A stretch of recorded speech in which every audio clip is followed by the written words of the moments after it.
공공교통 네트워크 기상청입니다.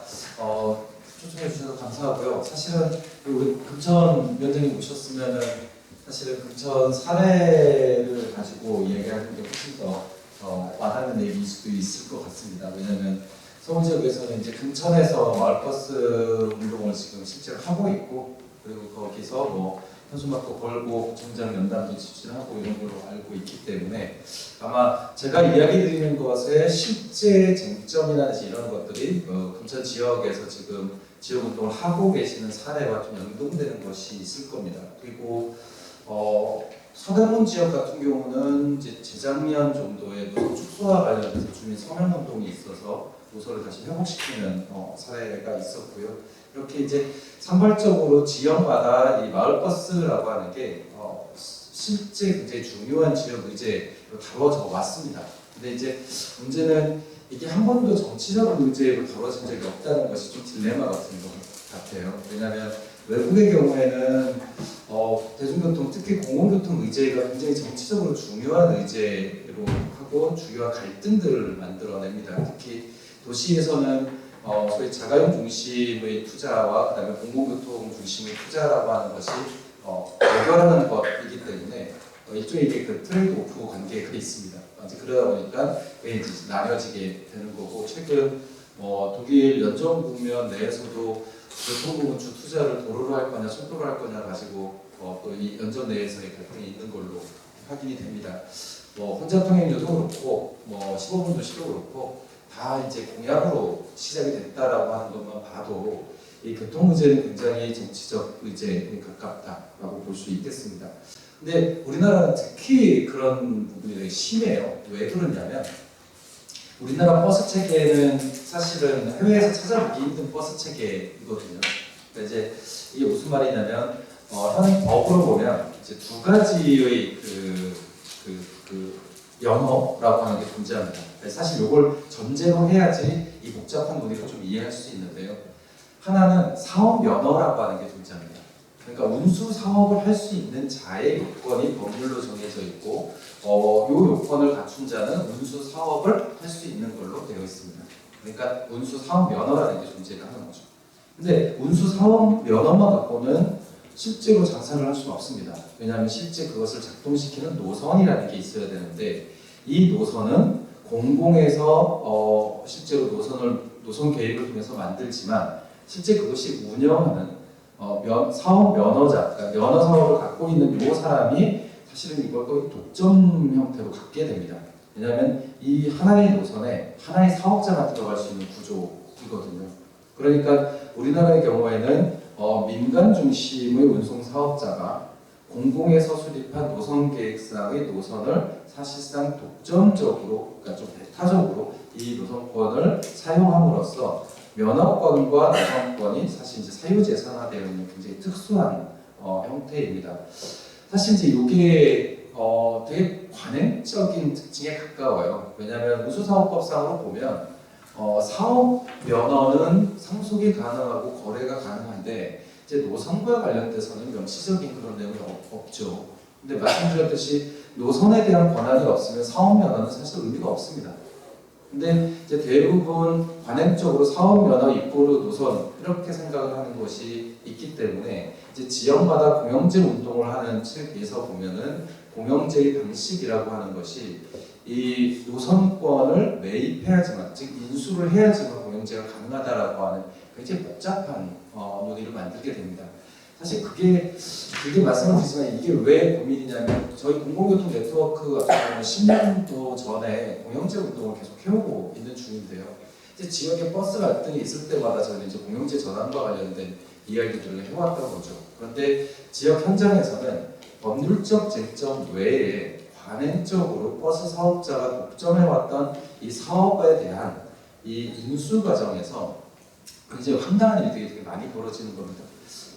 이를테면 당진 같은 경우가 최근에 공영제로 전환할 뻔했는데 진짜로 할 뻔했습니다. 예산까지 다 마련해놓고 이제 하기만 하면 되는데 어떤 것들이 생겼냐면 그 노선권에 대한 그 인수 비용을 300억 이상 이렇게 편성을 해버린 거죠. 그러니까 주민들 입장에서 아니 망하는 버스 회사를 인수하는데 300억 이상을 줘야 된다고? 이러면서 이제 주민들의 여론이 나빠진 겁니다.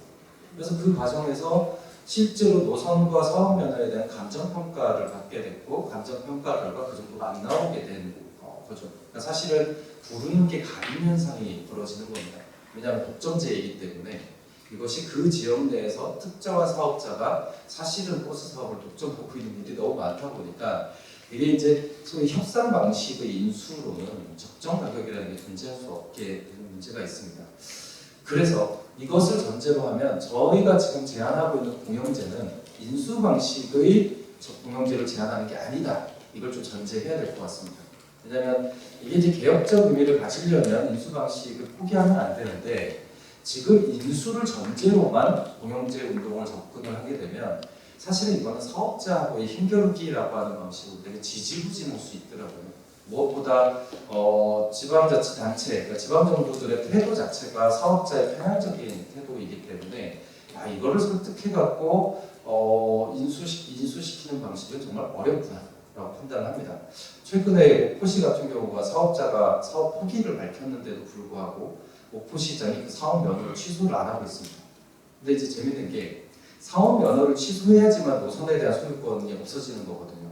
왜냐하면 노선이라고 하는 건 사업할 수 있는 권한이 있는 자만 가질 수 있는 거여서 사실은 법률상 사업 면허를 취소만 시키면 사실은 노선권에 대한 쟁점은 다 버릴 수 있는데 좀 남게 되는 것은 운행하지 못하는 자산으로서의 버스와 차고지만 남게 되는 거고 목포시 입장에서는 실제로 그 자산에 대한 인수로만 접근하면 됩니다.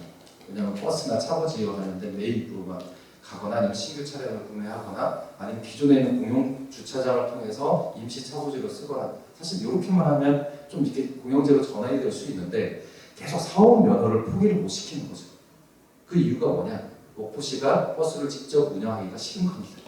그러니까 사실 이게 이제 그 사실 공영제 운동의 가장 핵심에 가깝습니다. 그러니까 공공은 버스 특히 대중교통을 운행하는 것에 대한 경험이 없고 그 부분에 대한 부담을 무지하게 느낍니다. 그래서 이것은 법률적 부분이나 제도적 부분보다는 오히려 우리나라 행정이 자치 행정이 대중교통을 운영한다라고 하는 경험이 전혀 없었던 것에 의한 문제에 더 가깝다고 보는 거죠.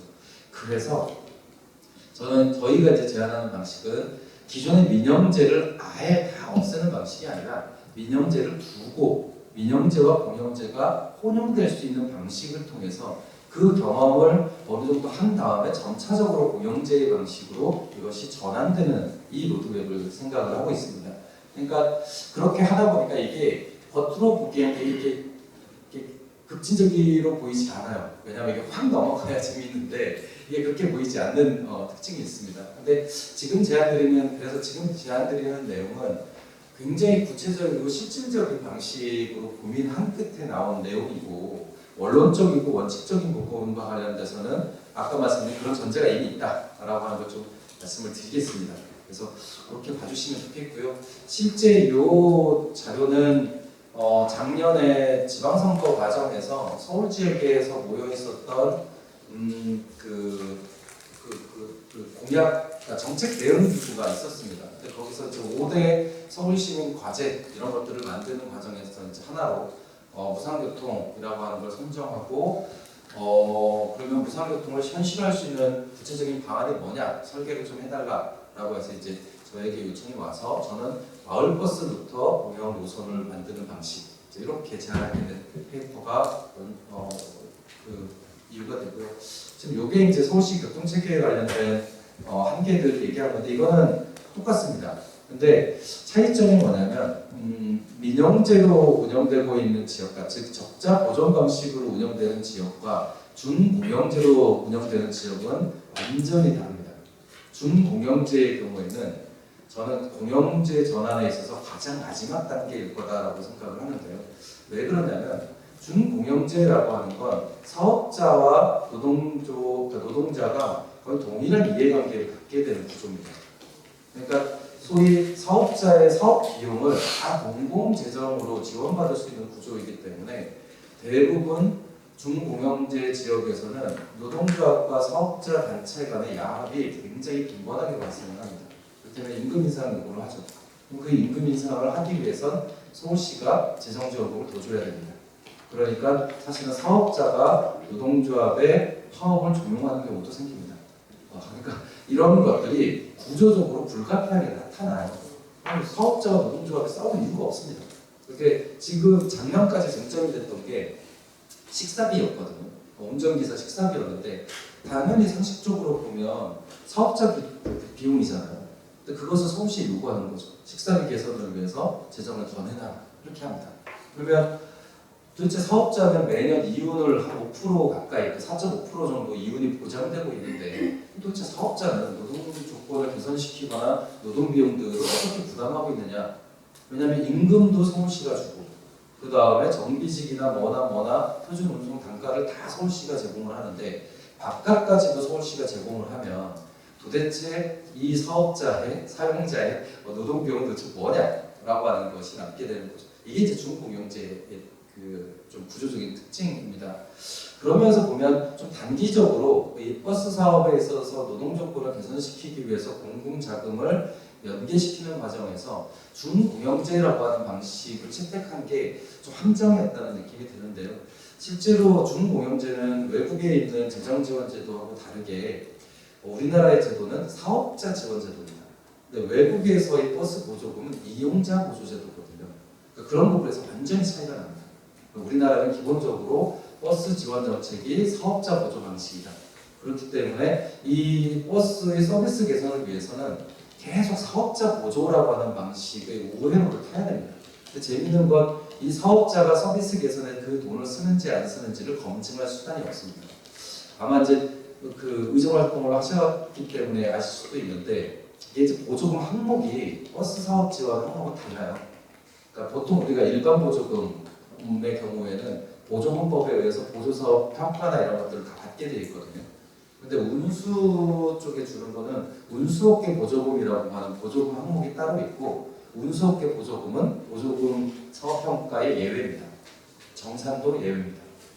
그러니까 사실은 운수업계 보조금 방식으로 사업자 지원이 되는 것은 거의 어터처블이 되는 거죠. 그래서 실제 이 중공영제 체계라고 하는 게 오히려 이 버스 체계를 개혁하는데 굉장히 크게 걸림돌이 되고 있다라고 하는 진단이고요.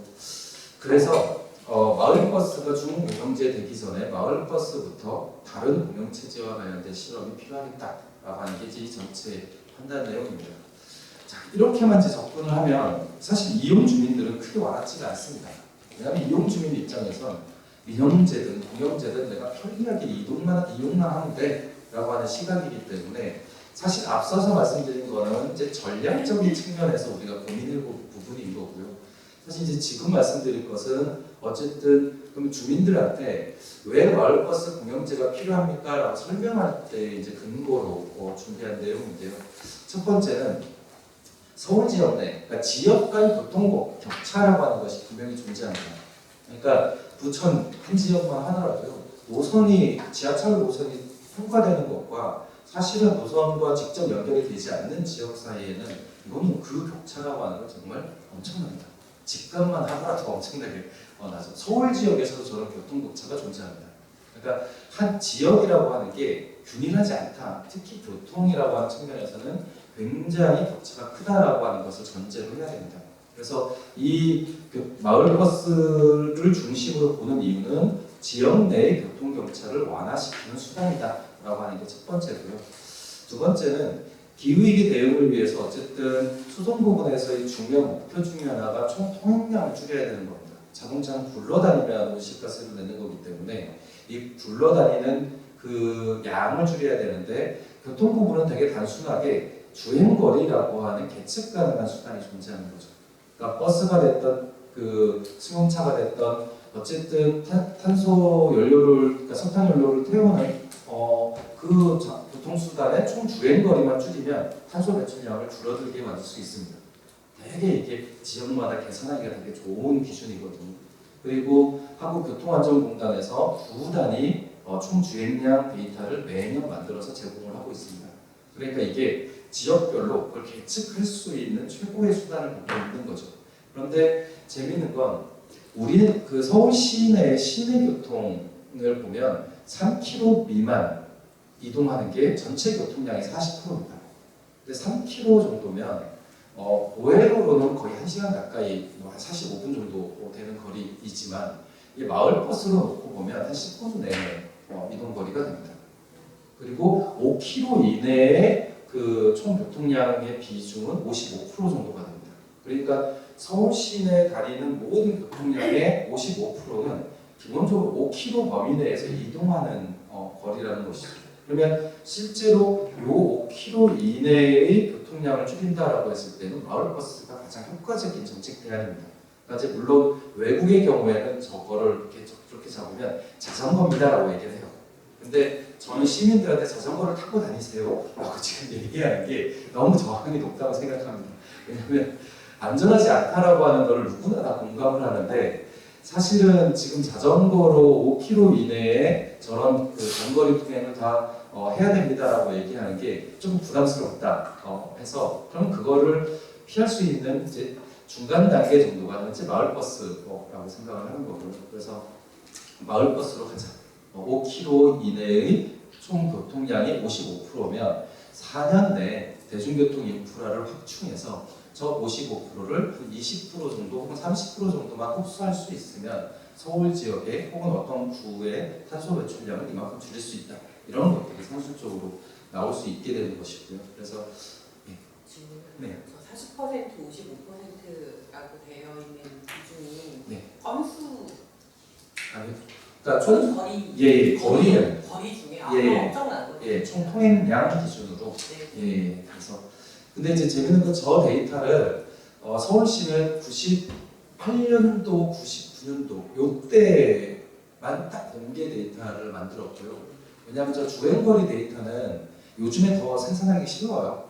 왜냐하면 내비게이션이 있기 때문에 실제로 그것을 되게 산출하기 쉬운데 요즘에 공공에서는 저 주행거리 데이터를 생산하지 않습니다. 특히 서울시가 저 생산하지 않아요. 근데 갖고는 있을 겁니다. 그래서 저거를 그 구 단위로 확보만 할 수 있으면 실제로 저거는 다 계산이 가능한 수치라고 할 수 있습니다. 그리고 마을버스의 그 불평등 부분을 놓고 보면 여기 있는 요 위에 있는 데이터가 재밌는데요. 실제로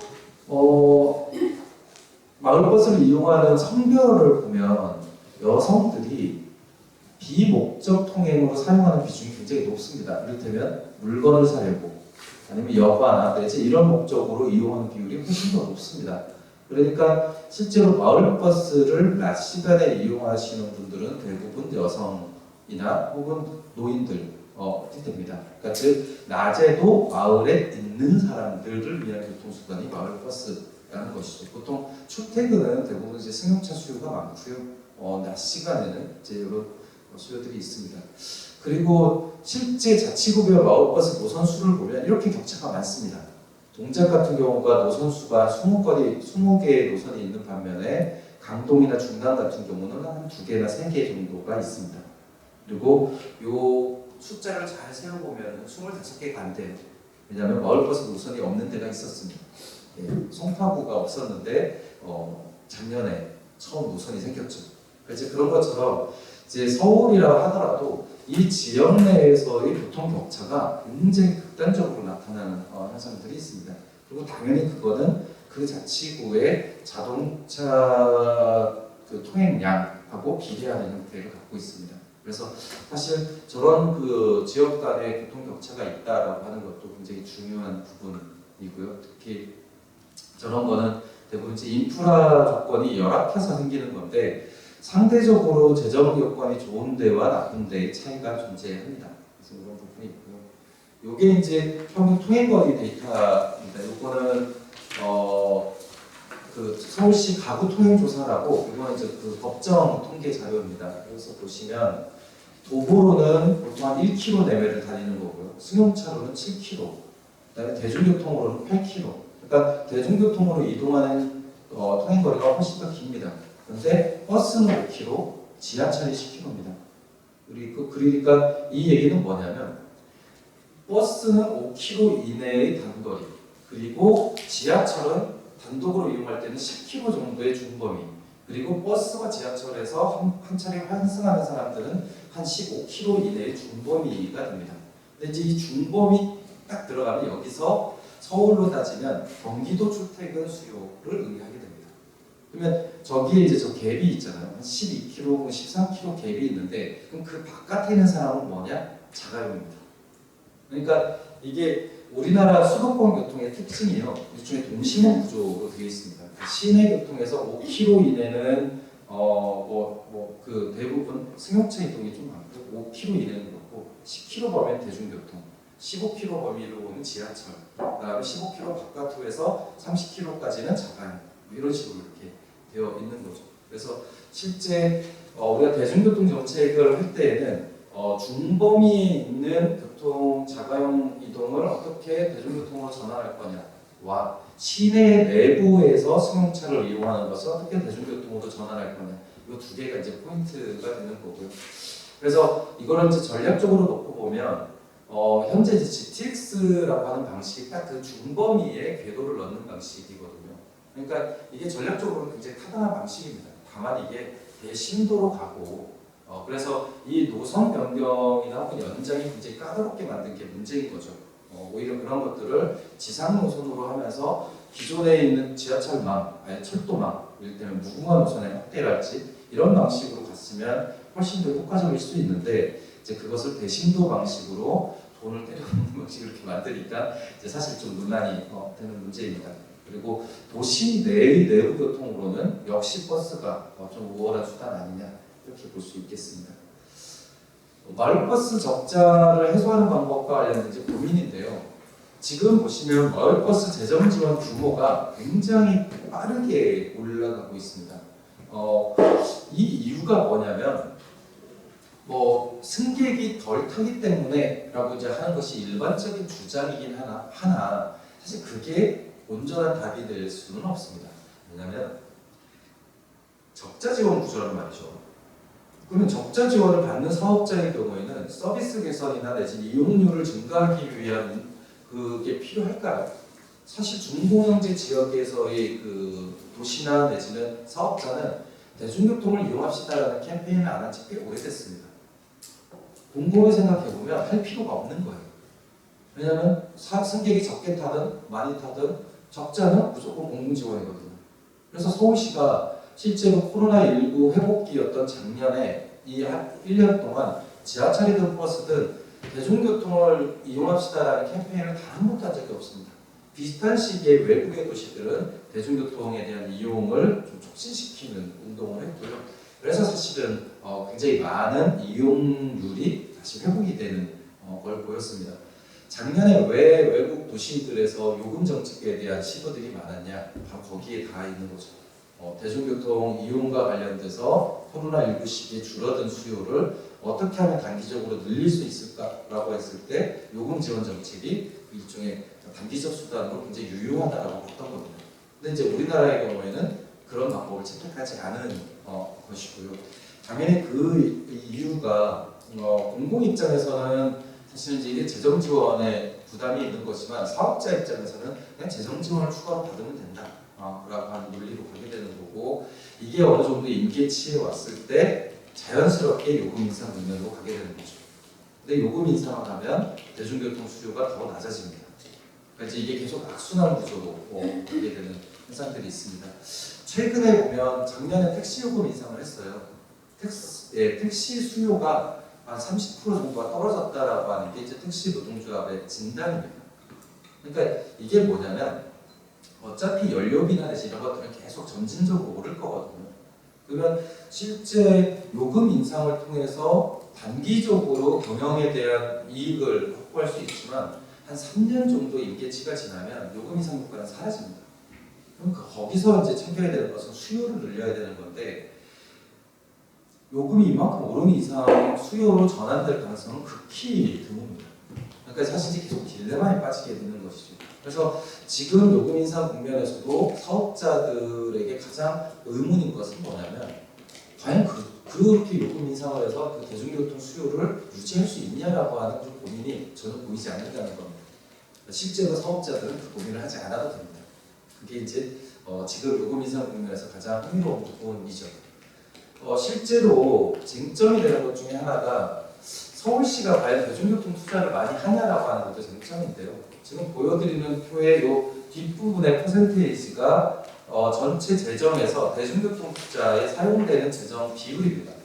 그런데 우리 그 서울시 같은 경우는 고작 한 1.1%예요. 실제로 서울시 재정이 50조 정도가 되는데 그 중에 한 2천억, 3천억 정도 쓰는 거는 전체 재정적으로 봤을 때 크게 크다고 볼 수는 없는 겁니다. 특히 런던이나 뉴욕 같은 경우는 한 3% 정도로 보이거든요. 그러니까 적어도 2012년 기준으로는 대중교통 투자 금액만 놓고 보면 한 3배 정도의 차이가 납니다. 그러면 이제 런던이나 뉴욕 같은 경우는 요금이 올라서 높아서 그러냐? 그런 것보다는 오히려 다양한 대중교통 재정 구조를 갖고 있는 거죠. 런던은 혼자통행료라고 하는 것이 있고 그것을 통해서 한 5천억 정도가 이 혼자통행료로 징수되고 그게 대중교통 요금 보조로 들어가는 형태입니다. 근데 서울시도 혼자통행료가 징수가 돼요. 근데 그거는 대중교통 투자로 쓰이지 않습니다. 도로 부분으로 쓰입니다. 혼자 완화 비용으로 쓰이고 있고요. 뉴욕 같은 경우도 보조금이나 이런 것들이 많고 특히 요금 수입이나 통행료 같은 거를 다 이 대중교통 운영 비용으로 흡수를 하고 있습니다. 그러니까 이 MTA라고 하는 대중교통 기관이 이제 중기 재정 계획을 수립할 때 되게 재밌어요.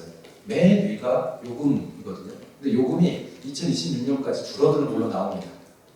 근데 맨 밑에 있는 전체 운송 비용은 계속 늘어나는 걸로 나와요. 그러면 요금 비용은 계속 줄어드는데 운송 비용이 늘어나니까 그걸 채워야 되는 항목들이 있잖아요. 그 채워야 되는 항목이 6가지가 7가지가 됩니다. 그러니까 운송기관이 선택할 수 있는 수입원 자체가 우리나라처럼 오로지 요금 수입 아니면 지방채 이것만 있는 구조가 아니라는 거죠.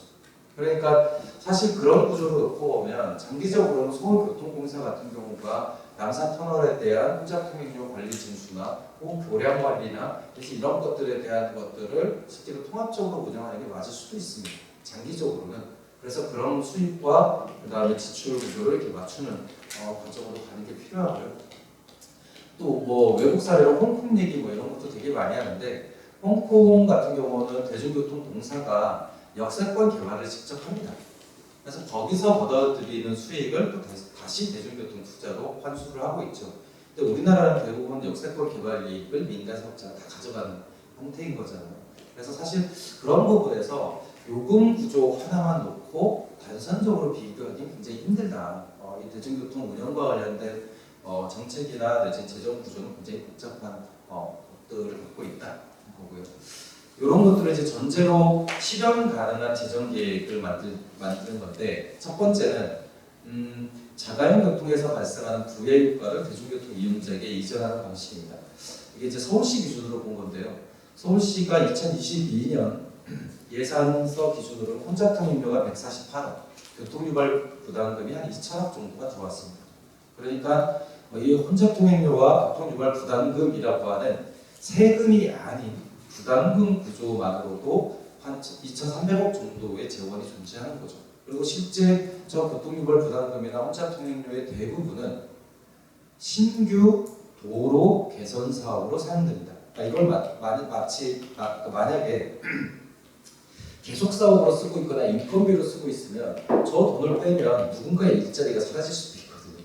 근데 서울시는 저 부담금을 다 신규 사업으로 사용하고 있기 때문에 저 하루아침에 걷어내도 그냥 도로 개선을 덜 하거나 내지는 뭐 이렇게 하면 됩니다. 유지 보수 비용을 다른 데서 갖고 오기만 하면 저 돈은 온전히 다른 데로 옮길 수 있고요.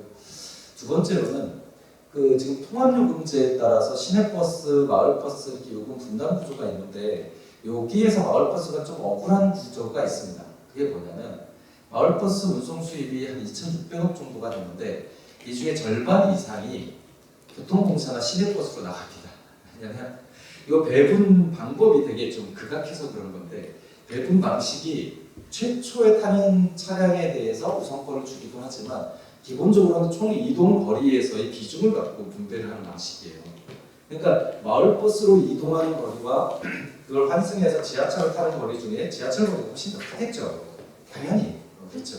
그러면 마을버스 입장에서는 사실은 우리가 지하철 수입을 보조해주는 셈인데 마을버스가 안 다녀서 지하철까지 가기 되게 어려워서 사실 우리가 보조회를 주는 건데 환승 요금을 분담하는 과정에서 오히려 손해를 본다는 인식을 크게 가질 수밖에 없습니다. 그래서 장기적으로 놓고 보면 저기에서 마을버스 운송 비율을 높이는 것은 좀 타당한 것 같아요. 그러면 어쨌든 혼자 통행료가 됐던 교통 유발 부담금이 됐던 재원이 하나가 있고 그리고 기존의 운송 수입을 분담하는 구조에서 실제로 서울시나 서울교통공사가 마을버스에 지원해야 되는 수입금 비중이 어느 정도 있는 것 같은 거죠. 더 늘어나야 될 필요가 있는 거죠. 그럼 이제 이 두 가지 정도가 실제로 마을버스 공영제로 전환이 됐을 때 자치구의 부담을 줄일 수 있는 요소가 된다라고 저는 이제 보는 겁니다. 왜냐하면 이게 지금 마을버스 민간 회사가 운영할 때는 지금 이제 이 구조지만 공영제로 전환한다는 거는 구가 직접 운행을 해야 되는 건데 구 차원에서 마을버스 회사를 직접 운영하는 건 부담일 수 있어요.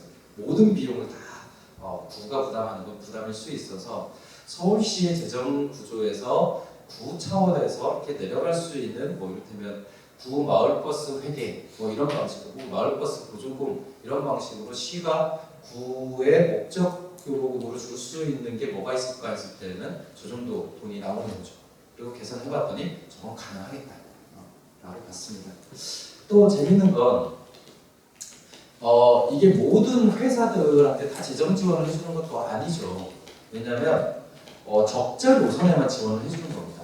그러니까 흑자 노선은 민간 사업자가 그냥 가져가는 거예요. 자기네들 이익으로 갖고 가는 거고 사실은 공영제를 한다 해도 적자 노선을 그 사업자가 내놓으면 그것을 가져가거나 아니면 신규 노선을 만들어서 공영으로 운영하는 거거든요. 그러니까 실제로 기존 노선 중에서 적자 노선이 일단 1차 공영 노선의 대상이 되는 거기 때문에 이 비율을 놓고 보시면 종로나 내지는 서울의 자치구별로 재정 지원을 받는 이 업체 기준을 놓고 보면은요, 이를테면 중남, 강서, 용산, 관악, 강동 이런 데는 재정 지원을 받는 업체가 아예 없어요.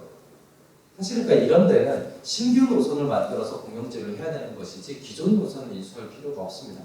그런데 재정 지원 비율이 60%, 70% 되는 이런 데 같은 경우는 기존 민간 사업자에게 적자가 심한 노선은 포기해라라고 얘기를 해야 됩니다. 그냥 그것을 적자 보조해주는 방식이 아니라 실제로 공공이 운영하는 것이 더 효율적일 수 있기 때문에 저런 것들은 이제 인수 대상으로 삼게 되는 것이죠. 그래서 그렇게 하게 되면 비용 산정에 있어서 지금 다니는 모든 노선을 공영제로 인수할 경우 이런 거는 비현실적이고 가능하지도 않고요. 지금 운영하고 있는 노선 중에서 적자가 심한 요 노선 몇 개, 그 다음에 주민들의 필요가 많이 이렇게 요청이 되는 이런 두세 개 정도의 노선. 그래서 많아봤자 서울시 자치구 기준으로 보면 3개에서 5개 정도의 공영 노선을 운영하는 정도가 아마 단기적으로 뭐 당의 전략이나 선거의 전략이나 이런 걸로 제시가 될 수 있겠다라고 봤습니다. 실제 현실적으로 그렇고요. 민간 사업자가 지금 마을버스를 보면 되게 재밌는 게 망하겠다고 하잖아요. 근데 그 망하겠다고 하는 회사 중에서 실제 망한 데가 없습니다. 그리고 사업체 수가 줄어들지도 않아요. 보통 영세한 사업 구조는 M&A, 자동적인 M&A를 통해서 이 사업의 규모를 늘리려고 하는 유인이 있거든요. 원래 시장에서 그런 유인을 만들어내잖아요. 그냥 파이가 적으니까 그 작은 파이로 조금 회사들이 경쟁하는 게 아니라 가급적 파이를 그 규모를 키워서 이렇게 과점을 하려고 합니다. 그런데 우리 그 동네 마을버스 이렇게 보면 노선 하나 운행하는 버스, 고작 노선 2개 운영하는 버스 이런 데가 즐비하거든요. 그 이유는 뭐냐면 사업체를 유지하는 게 유리한 겁니다. 왜냐하면 서울시나 자치구의 재정 지원이 업체별 지원 구조를 갖고 있기 때문에 그렇습니다.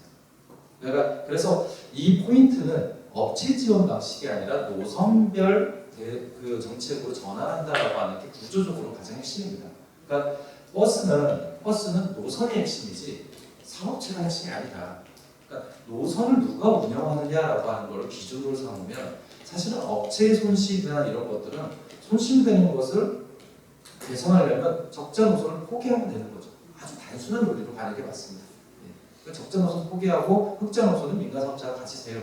이런 방식이 차라리 현실적이다라고 하는 거고요. 여기 금천구에서 금천구 하나인데 만약에 이걸 이제 지역조사 방식으로 좀 접근한다라고 하면 저는 이 현황조사가 주민들한테 가장 와닿는 내용이라고 생각해요. 실제로 코로나 감축으로 노선이나 내지 운행 횟수가 줄었습니다. 근데 이게 작년에 회복이 되지 않았어요. 회복이 되지 않았습니다. 그러니까 만약에 우리가 지역운동 차원에서 간다 그러면 왜 코로나19 이후에 실제로 일상으로 회복이 되는데 마을버스는 회복되지 않느냐라고 하는 것이 이제 중요한 포인트일 수 있습니다. 재밌는 것은 저게 엄밀하게 따지면 법 위반입니다. 왜냐하면 구청에서 저 운행 계획을 허가를 해줘야 돼요. 보통 운행 계획의 변경을 하려면 구청에 이제 운행 계획 변경 신청을 해야 되고요. 그 신청 계획을 구청이 사실상 허가를 해줘야 저렇게 운행 단축을 할 수 있습니다. 근데 이제 저렇게 할 수 있는 그 꼼수가 뭐냐면 전체 운행량 중에서 몇 프로 정도는 신고가 없이 업체가 자율적으로 조정할 수 있는 것을 악용하고 있는데 재밌는 거는 그 비율보다 더 많이 감축하는 게 현실입니다. 예, 그러니까 이게 왜냐하면 되게 변칙적으로 운행하는 것까지 못 잡아내요. 변칙적으로 운행하는 걸 못 잡아냅니다.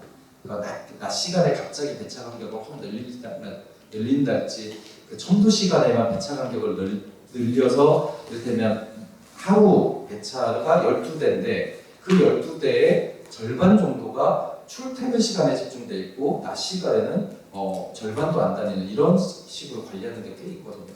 그런 것들은 못 잡아내죠, 공공은. 그래서 그런 부분들을 잡아내는 게 필요하고요. 요거는 제 그 TBS에서 만들어낸 표인데 사실은 지역 내 교통 소외 지역을 발표하는 되게 간단한 방식입니다. 왜냐하면 이렇게 노선도 그려보면 나와요. 그냥 마을버스 사업자들이요. 저렇게 이렇게 중복돼서 마을버스를 운영해요. 왜냐면 저게 장사가 되는 노선들이거든요. 그러니까 저 중간중간에 음영 표시가 되는데 살고 계시는 분들은 마을버스 정류장까지 이동해야 되는 시간들이 발생하거나 아니면 자가용을 이용해서 출퇴근을 할 수밖에 없는 조건들이 됩니다. 그러니까 근데 이제 저런 노선들을 강제로 조정할 수 있으면 제일 좋은데 현재 강제로 조정할 수 있는 수단이 없습니다. 그러니까 저런 것들은 공영 노선을 만들어서 저런 사각지대를 줄이는 방식으로 접근하는 게 좀 더 현실적이 되는 거고요. 그리고 이것을 운영하는 방식과 관련돼서는 저는 개인적으로 구가 직접 운행하는 것이 현실적이진 않다고 생각하는 편입니다. 그래서 저는 서울교통공사에게 위탁 운영을 하는 방식으로 가는 게 제일 좋다. 그러니까 어느 구든 공영 노선이 생기면 그 공영 노선을 교통공사로 하여금 운영 위탁을 하면 제일 좋습니다. 왜냐하면 현재 서울교통공사는 마을버스 사업을 할 수 있는 사업자 자격이 있습니다. 그러니까 조례에 마을버스 노선을 운영할 수 있는 기능이 이미 명시가 되어 있어요. 그리고 실제 마을버스의 운행 형태를 봐도 주중에 주말에 마을버스를 이용하는 50% 이상의 주민들이 지하철과 연계를 합니다. 그러니까 통합교통수단으로서 놓고 보면 서울교통공사 입장에서는 지하철 수요를 늘리기 위해서 마을버스를 확대할 필요가 있고요. 마을버스를 이용하는 주민 입장에서도 지하철과 좀 더 잘 연결될 필요가 있습니다. 그러니까 이거는 당연히 서울교통공사가 공영 마을버스 노선을 위탁 운영하는 방식의 이제 필요성이 있고요. 특히 이게 유리한 이유가 마을버스는 대부분 그러니까 기점부로 지하철역을 갖고 있는 게 일반적이에요.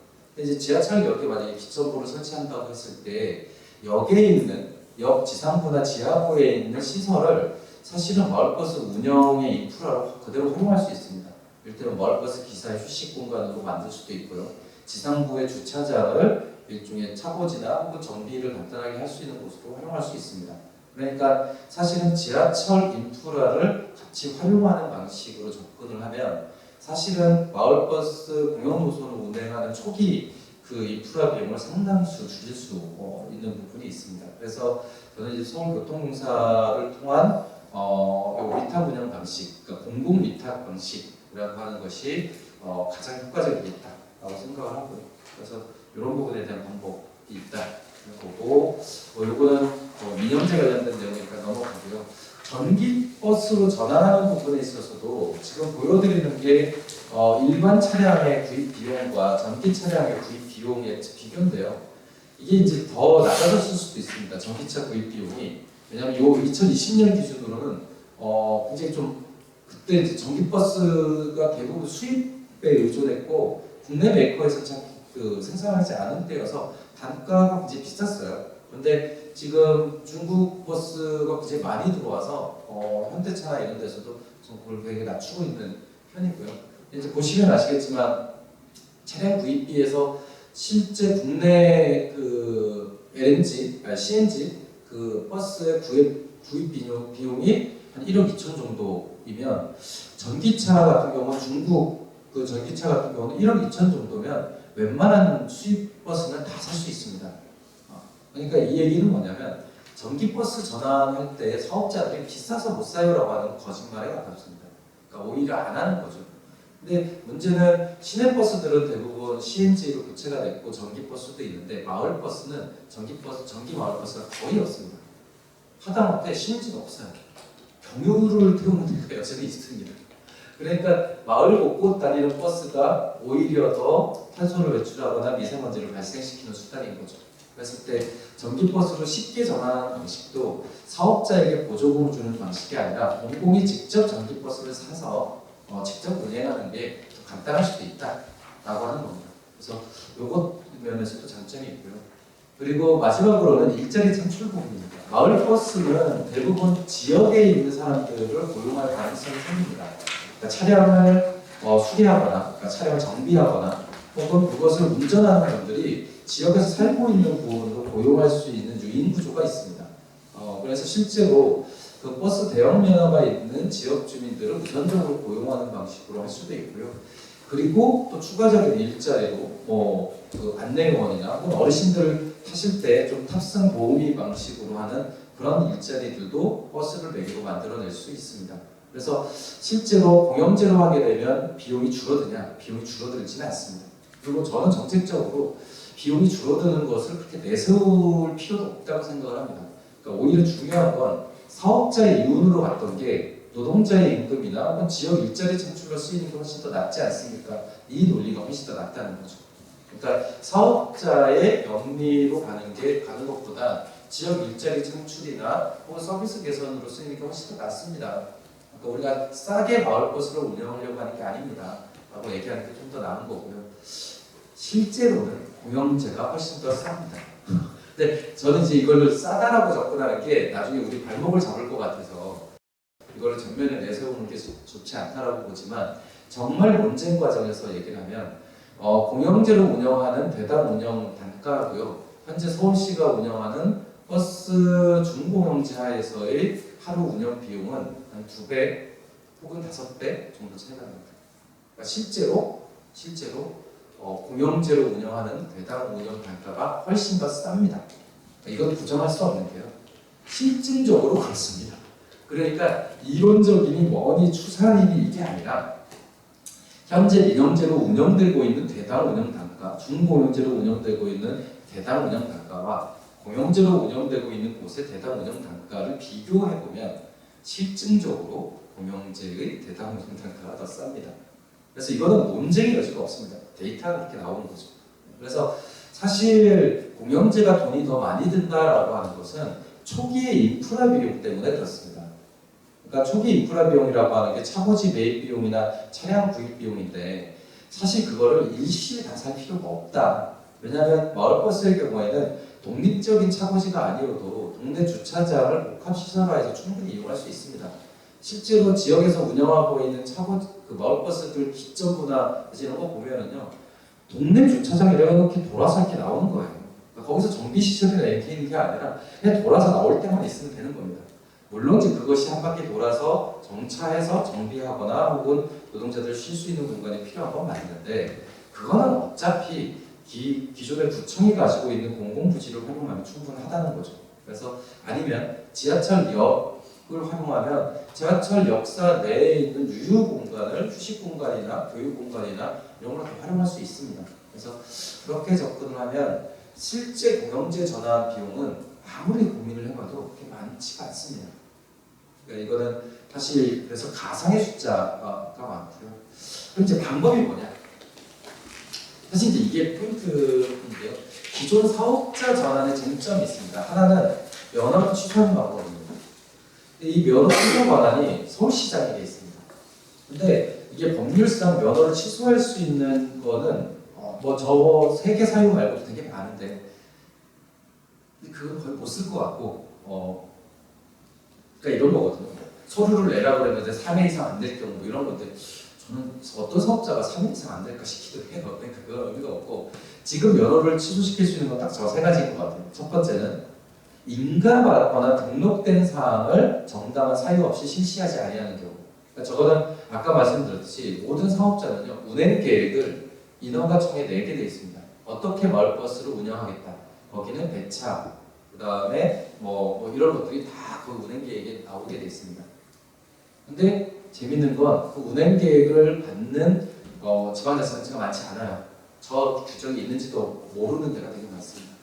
그리고 두 번째는 사업 경영의 불확실, 자산 상태의 현저한 불리함, 혹은 그 밖의 사유로 사업을 계속하는 것이 적합하지 아니하여 국민의 교통 편의를 해치는 경우는 면허 취소를 할 수 있습니다. 그럼 저 사업 경영의 불확실, 자산 상태의 현저한 불리함을 어떻게 판단할 수 있느냐? 실제로 마을버스든 시내버스든 버스 서비스 경영 및 서비스 평가를 서울시가 정기적으로 하게 되어 있습니다. 2년마다 사업자 평가를 이미 하고 있어요. 거기 경영 평가가 있습니다. 그리고 재무 상황에 대한 수치적, 그러니까 계량적 평가 내용도 있습니다. 그걸 공개하지 않을 뿐입니다.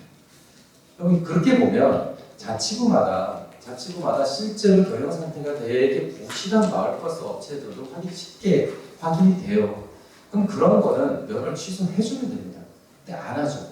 왜냐하면 그 면허 취소를 하게 되면 그 노선을 이용했던 주민들이 피해를 볼까봐 못한다는 게 표면적인 이유인데 사실은 바로 그 마을버스나 혹은 다른 데에 있는 예비 차량을 대여해서 운영하면 됩니다.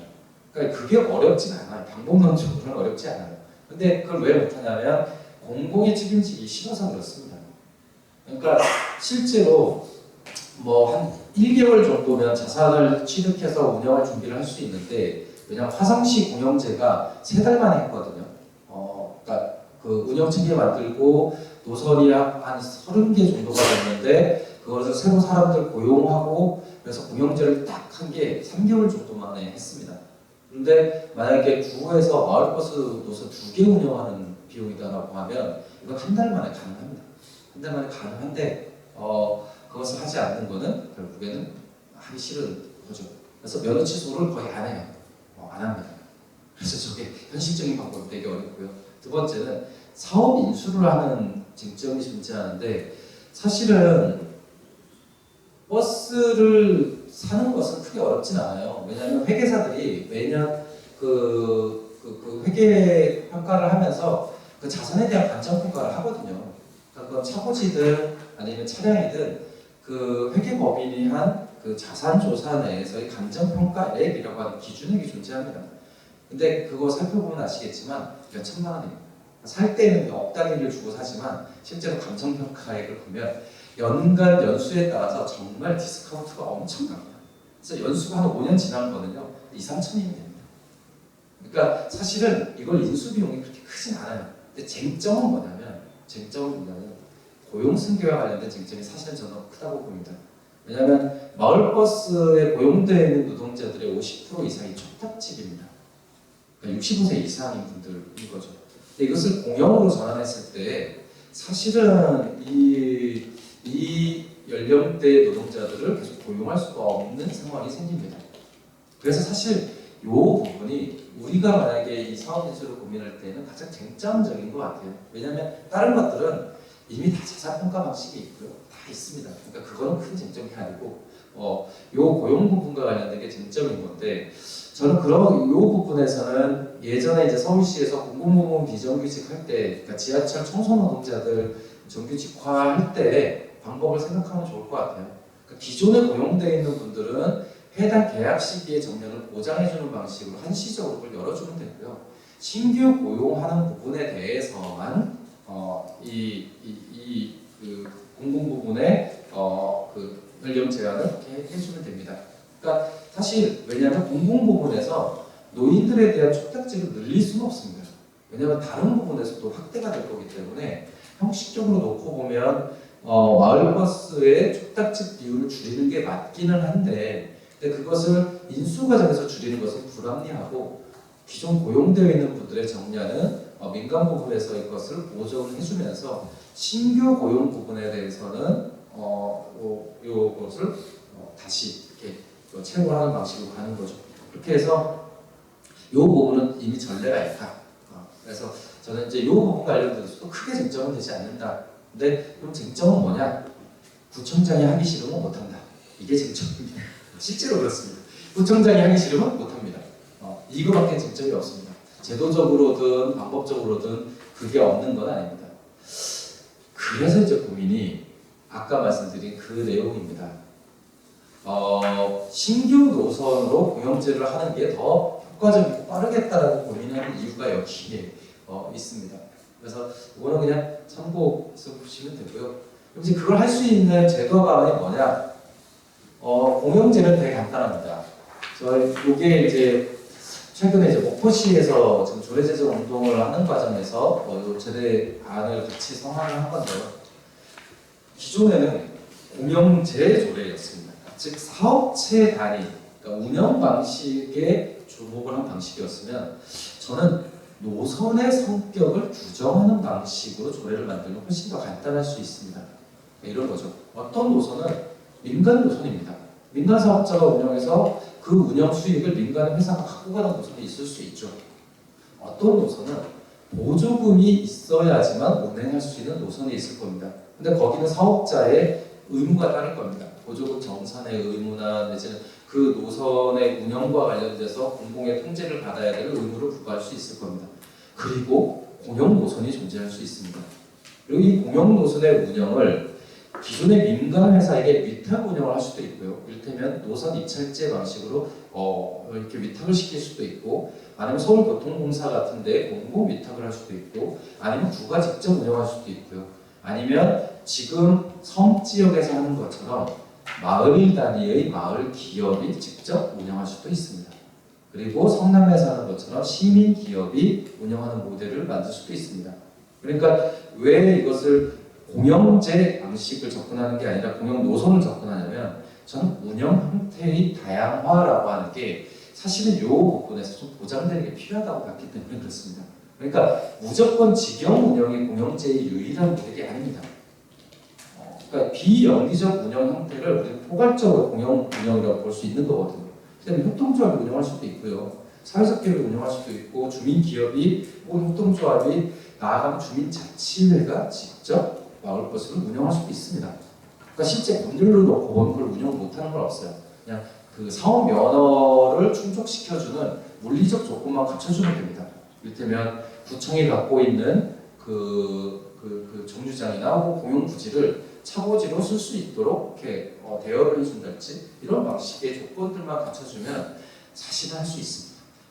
그러니까 그런 부분에서 보면 저는 공영제 방법은 공영 노선 운영 조례를 제정하는 방식으로 가고, 거기에 민영 노선, 공영 노선, 추가하면 보조금 노선, 이런 방식으로 이렇게 하면 좋겠다라는 생각을 갖고 있고, 이게 단기적으로는 민간 사업자의 저항을 줄이면서도 실제 현실적으로 할 수 있는 방법인 것 같습니다. 두 번째는 우선교통 혹은 요금보조와 관련된 부분인데, 이거는 아시겠지만 그러니까 대상 우선교통은 이미 확산이 되게 많이 됐잖아요. 어르신이나 아니면 청소년에 대한 우선교통은 굉장히 많이 확산이 돼서 저는 요거는 되게 간단하게 갈 수 있습니다. 왜냐하면 해당 지역에 사례가 있기 때문인데요. 대중교통 육성조례의 개정을 통해서 그냥 보통 만들어냅니다. 그러니까 구마다 대중교통 활성화 조례 혹은 대중교통 육성 조례를 만들고, 거기에 요금 보조를 할 수 있는 근거만 있으면 됩니다. 그리고 그러니까 대중교통 이용 활성화를 위해서 요금 보조를 할 수 있다. 요 내용만 들어가면 됩니다. 그리고 요금 보조의 비율은 매년 공고하도록 한다. 이런 식으로 타협할 수도 있습니다. 왜냐하면 조 비율을 공고하도록 규정하자라고 제안하는 이유는 바로 즉각적으로 무상화하게 되면 비용이 많이 드니 뭐니 이런 반론들이 있을 거여서, 차라리 그러면 비율을 3년마다 혹은 5년마다 정해서 공고하는 방식으로 갑시다. 그럼 무상교통은 뭐냐? 요금 지원 비율이 100%면 그냥 무상교통이 되는 겁니다. 근데 재정 상황이 안 좋아서 50%로 공시하면 반값 교통비가 되는 겁니다. 사실은 이런 방식으로 차라리 요금 비율 자체를 매년 공시하거나 결정하도록 하면 더 간단한 방식 아니겠느냐라는 생각입니다. 그래서 제도화 방식도 공영 노선으로 운영하는 방식과 대중교통 활성화 조례 하에서 요금 보조를 해줄 수 있는 근거 마련 요 정도로 우회하면 크게 쟁점이나 논란 없이 일단 제도화 할 수 있을 것 같다. 이게 이제 제가 고민한 내용입니다. 네, 이 정도로 오늘 준비한 내용을 마치도록 하겠습니다.